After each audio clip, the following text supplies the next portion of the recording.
मध्य प्रदेश सरकार के द्वारा संविदा कर्मचारियों से संबंधित दिशा निर्देश जारी कर दिए गए हैं। इसके संबंध में राज्य शासन के द्वारा एक गाइडलाइंस जारी की गई है, जिसके बारे में आज मैं आपको विस्तार से पूरी जानकारी दूंगा। वीडियो में अंत तक बने रहिए और जिन साथियों ने अभी तक चैनल को सब्सक्राइब नहीं किया है, चैनल को सब्सक्राइब कर लीजिए, बेल आइकन को प्रेस कर दीजिए, जिससे आपको समस्त प्रकार के कर्मचारियों से संबंधित जानकारी लगातार मिलती रहे। सभी साथियों को नमस्कार। भोपाल दिनांक 22 जुलाई 2023 को यह पत्र जारी किया गया है। प्रति है शासन के समस्त विभाग अध्यक्ष, राजस्व मंडल मध्य प्रदेश ग्वालियर, समस्त विभागाध्यक्ष, समस्त संभागीय आयुक्त, समस्त जिला कलेक्टर, समस्त मुख्य कार्यपालन अधिकारी जिला पंचायत मध्य प्रदेश। विशेष में दिया गया राज्य सरकार के विभागों में संविदा पर नियुक्त अधिकारियों कर्मचारियों के संबंध में विस्तृत दिशा निर्देश। तो जो दिशा निर्देश इसमें जारी किए गए हैं, इसमें जो पहला है, संविदा अधिकारियों और कर्मचारियों को नियमित पदों पर नियुक्ति के अवसर। तो राज्य सरकार के द्वारा जो संविदा कर्मचारी हैं उनको नियमित नियुक्तियों में अवसर देने के लिए 50% पदों को आरक्षित किया गया है। अब क्या इसकी गाइडलाइंस है, इसके बारे में देख लेते हैं। पहला पॉइंट इसमें है, राज्य सरकार द्वारा यह निर्णय लिया गया है कि शासन के विभिन्न विभागों में संविदा आधार पर कार्यरत अधिकारियों कर्मचारियों को नियमित पदों के विरुद्ध नियुक्ति के अवसर प्रदान किए जाएंगे। जो भी संविदा कर्मचारी नियमित पद के विरुद्ध काम कर रहे हैं उनको नियमित जो पद निकलेंगे उसमें नियुक्ति के अवसर प्रदान करेगा सरकार। इस उद्देश्य से राज्य शासन के विभागों के अनुमोदित प्रशासकीय सेटअप में सर्वप्रथम सीधी भर्ती के नियमित पदों से संविदा पदों के समकक्ष निर्धारण की कार्यवाही प्रशासकीय विभाग के द्वारा इस परिपत्र की कंडिका 3 में निर्धारित प्रक्रिया के अनुसार की जाएगी। अब क्या प्रक्रिया है, इसके बारे में देख लेते हैं।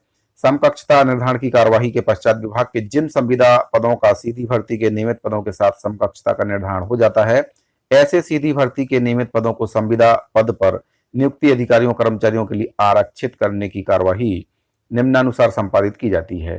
तो अब जो मापदंड इसमें अपनाए गए हैं उसके बारे में देख लेते हैं। क्या मापदंड रहेगा, किन कर्मचारियों को नियमित नियुक्ति में 50% का आरक्षण मिलेगा। विभाग के सीधी भर्ती के नियमित पदों के समकक्ष संविदा पदों पर 5 वर्ष की निरंतर सेवा पूर्ण करने वाले संविदा अधिकारियों कर्मचारियों की कुल संख्या के 50% पद अथवा विभाग में सीधी भर्ती के रिक्त पद के 50% तक के पद, दोनों में से जो भी कम हो, संविदा अधिकारियों और कर्मचारियों की नियुक्ति के लिए आरक्षित रखे जाएंगे। मतलब जितने भी पद सरकार के द्वारा निकाले जाएंगे उसमें से 50% के जो पद हैं संविदा कर्मचारियों के लिए आरक्षित किए जाएंगे। जिनकी सेवा 5 वर्ष हो चुकी है, केवल उन्हीं कर्मचारियों और अधिकारियों को इसका लाभ मिलेगा और 50% पदों पर उनको समायोजित करने की या नियमित करने की प्रक्रिया सरकार के द्वारा की जाएगी। जो भी संविदा कर्मचारी 5 वर्ष की सेवा पूर्ण कर चुके हैं वे इसके लिए पात्र होंगे। इन निर्देशों अथवा संदर्भित पूर्व निर्देशों के अंतर्गत आरक्षण सुविधा का एक बार लाभ लेकर नियुक्ति प्राप्त कर लेने के बाद पुनः लाभ की पात्रता नहीं होगी। एक बार जो इस प्रक्रिया के तहत जो नियुक्त हो जाते हैं, जिन कर्मचारियों का भी इसके तहत नियुक्तिकरण होता है, 50% के जो पद आरक्षित सरकार के द्वारा किए गए हैं, अगर जो भी संविदा कर्मचारी एक बार इसका लाभ ले लेगा उसको फिर दोबारा से इसका लाभ नहीं मिलेगा। इस आरक्षण का लाभ प्राप्त करने के लिए निम्न संविदा सेवक पात्र होंगे। कौन कौन से संविदा सेवक पात्र होंगे इसके बारे में बताया गया है। विभाग के नियमित भर्ती के रिक्त पद के समकक्ष संविदा पर आवेदक न्यूनतम 5 वर्ष तक निरंतर संविदा आधार पर नियुक्त रहा हो। जो 5 वर्ष तक लगातार सर्विस जिसके द्वारा की गई होगी वही इसके लिए पात्र होंगे।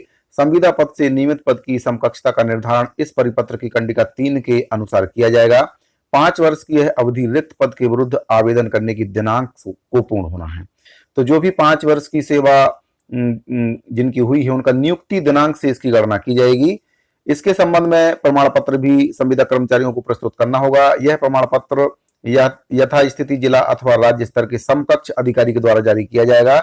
जो भी विभाग का अधिकारी है, संविदा कर्मचारी जिस भी विभाग का है, उसके जो समकक्ष अधिकारी हैं उनके द्वारा यह प्रमाणित किया जाएगा कि ये कर्मचारी हमारे यहाँ 5 वर्ष से लगातार सर्विस दे रहे हैं, तभी उन कर्मचारियों को इस फैसिलिटी का लाभ मिलेगा।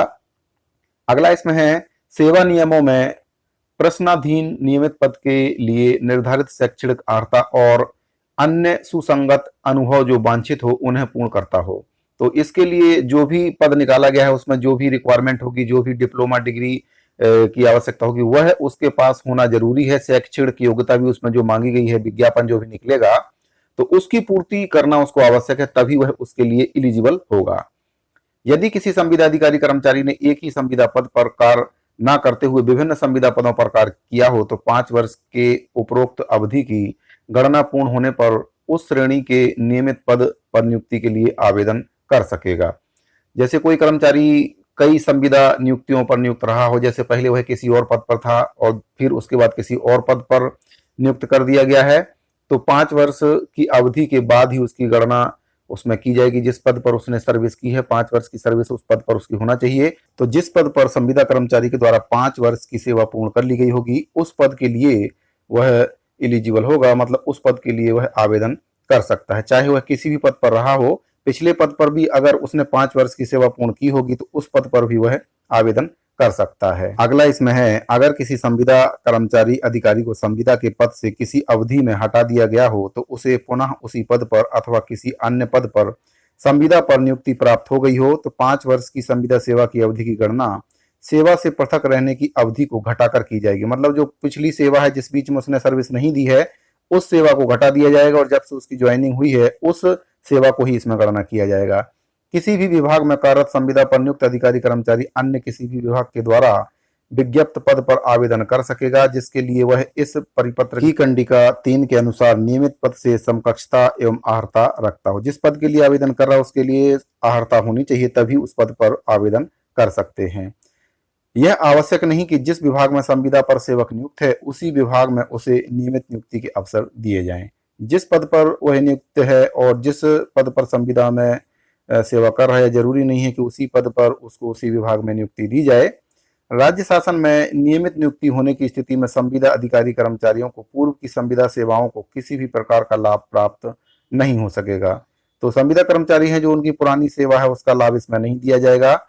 संविदा अधिकारी कर्मचारियों के लिए इस प्रकार आरक्षित किए गए नियमित पदों पर भर्ती की पारदर्शी एवं प्रतिस्पर्धात्मक प्रक्रिया के माध्यम से चयन किया जाएगा, जिसके लिए नियुक्तिकर्ता विभाग द्वारा न्यूनतम कट ऑफ अंक निर्धारण एवं अन्य अर्हताओं के संबंध में नियम बनाए जाकर चयन प्रक्रिया का निर्धारण किया जाएगा। अगला इसमें बताया गया है, संविदा अधिकारियों और कर्मचारियों की सेवा काल में मृत्यु होने पर अनुकंपा नियुक्ति की पात्रता भी उन कर्मचारियों को होगी। अगला बताया गया है, संविदा अधिकारियों और कर्मचारियों के पारिश्रमिक का पुनर्निर्धारण एवं वार्षिक वृद्धि। इसमें जो वार्षिक वृद्धि है उसके बारे में बताया गया कि ऐसे संविदा पर नियुक्त अधिकारी कर्मचारी जिनकी संविदा नियुक्ति दिनांक 1 अप्रैल 2018 के पूर्व हुई हो एवं वे नियुक्ति दिनांक से निरंतर उक्त संविदा पद पर कार्यरत हैं का पारिश्रमिक पुनर्निर्धारण निम्नानुसार किया जाएगा। मतलब जो उनकी सेवा है वह निरंतर होना चाहिए, तभी उनका पारिश्रमिक का निर्धारण इसमें किया जाएगा। इसमें उदाहरण दिया गया है, इस श्रेणी के अंतर्गत आने वाले समस्त संविदा अधिकारियों और कर्मचारियों का मासिक पारिश्रमिक दिनांक 1 अप्रैल 2018 की स्थिति में समकक्ष नियमित पद के शासकीय सेवकों के लिए 7वें वेतनमान के अंतर्गत संबंधित पे मैट्रिक्स लेवल के न्यूनतम मूल वेतन के 100% के बराबर काल्पनिक आधार पर प्रगणित कर निर्धारित किया जाएगा। दिनांक 1 अप्रैल 2018 की स्थिति में संविदा अधिकारी कर्मचारियों को प्राप्त हो रहे मासिक पारिश्रमिक तथा कंडिका 4.1.1 के अनुसार प्रगणित पारिश्रमिक में से जो भी अधिक हो उसे संविदा अधिकारी कर्मचारी के लिए दिनांक 1 अप्रैल 2018 की स्थिति में काल्पनिक आधार पर पुनर्निर्धारण पारिश्रमिक माना जाएगा। और इसमें गणना पत्रक भी बताया गया है किस प्रकार से उसकी गणना की जाएगी।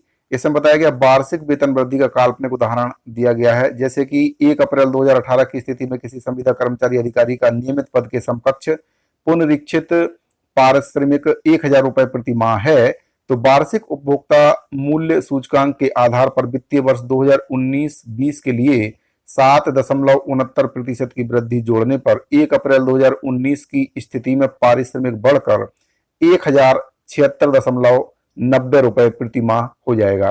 मतलब इसमें बताया गया है कि जो पारिश्रमिक है वह मूल्य सूचकांक के आधार पर इसमें जोड़ा जाएगा। 2019 और 20 में जो मूल्य सूचकांक 7.69% था, तो 1000 रुपए अगर अपन किसी की सैलरी मानते हैं तो 1000 रुपए में 7.69% प्लस उसमें कर लेंगे तो उसका 1076.90 रुपए प्रति माह का वेतन होगा। इसी प्रकार से आप 1000 के हिसाब से किसी का 10,000 है, किसी का 20,000 है, किसी का 25,000 सैलरी है, तो उसको 7.69 उसमें प्लस करके परसेंटेज निकाल लेंगे। ये इसमें पूरा बताया गया है। अगला इसमें वार्षिक वेतन वृद्धि के बारे में बताया गया है कि जैसे किसी संविदा अधिकारी कर्मचारी की नियुक्ति तिथि 1 जनवरी 2020 है और इस तिथि के परिप्रेक्ष्य में उनका नियमित पद के समकक्ष पुनरीक्षित पारिश्रमिक 1000 रुपए प्रति माह है, तो इसमें उदाहरण दिया गया है कि नियमानुसार 1 अप्रैल की स्थिति में वार्षिक वेतन वृद्धि के लिए यह जरूरी है कि वार्षिक वेतन वृद्धि निर्धारण के ठीक पूर्व के वर्ष में, यानी कि 2020 में अगर वेतन वृद्धि होना है तो 2019 में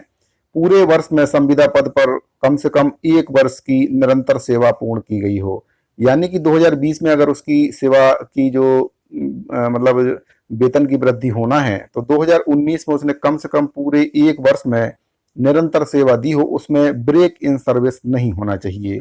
ऐसी स्थिति में 1 जनवरी 2020 को नियुक्त संविदा कर्मी की 1 वर्ष की निरंतर सेवा अवधि 1 जनवरी 2021 को समाप्त होगी। अगला इसमें अवकाश के बारे में बताया गया है कि संविदा कर्मचारियों को कितने अवकाश इसमें दिए जाएंगे। संविदा पर कार्यरत अधिकारियों और कर्मचारियों को 1 कैलेंडर वर्ष में 13 दिन के आकस्मिक अवकाश और 3 दिन के ऐच्छिक अवकाश की पात्रता होगी। इसके अलावा उन्हें पृथक से 1 वर्ष में 15 दिवस के विशेष अवकाश की पात्रता होगी। कैलेंडर वर्ष की समाप्ति पर शेष अवकाश स्वतः ही व्यापगत हो जाएंगे, मतलब जो अवकाश हैं अगर वो नहीं लेता है तो समाप्त हो जाएंगे वे।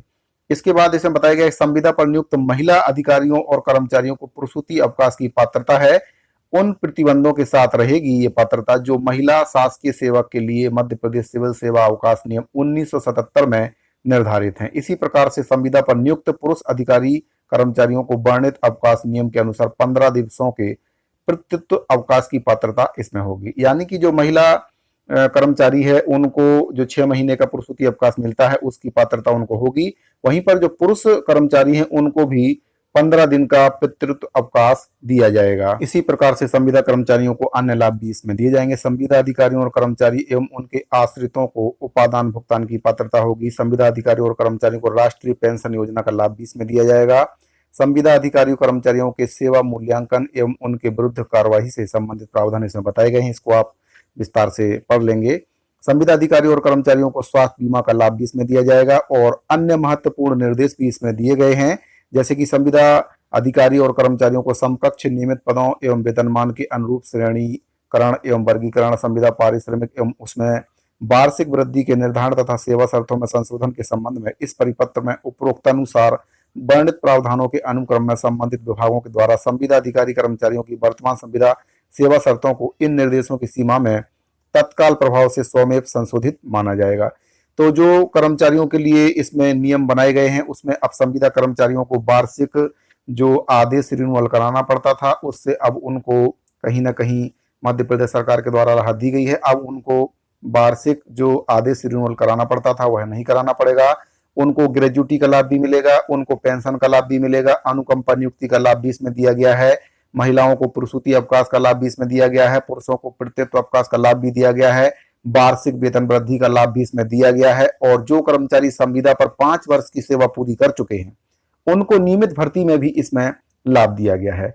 तो मध्य प्रदेश सरकार के द्वारा कई प्रकार के लाभ वहां पर जो कर्मचारी हैं संविदा पर काम कर रहे हैं उनको दिए गए हैं। साथियों, अगर आपको ये जानकारी अच्छी लगी हो तो वीडियो को लाइक कर दीजिए, ज्यादा से ज्यादा अपने साथियों को शेयर कर दीजिए।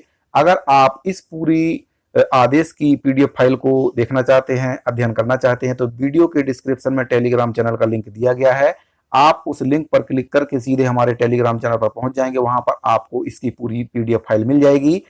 वीडियो के डिस्क्रिप्शन में ही हमारे व्हाट्सएप ग्रुप का लिंक भी दिया गया है, आप उसको भी ज्वाइन कर सकते हैं। आप हमें ट्विटर और फेसबुक और इंस्टाग्राम पर भी फॉलो कर सकते हैं। साथ ही इस वीडियो फिलहाल इतना ही, मिलते हैं अगली वीडियो में एक और महत्वपूर्ण जानकारी के साथ। तब तक के लिए दीजिए इजाजत, धन्यवाद।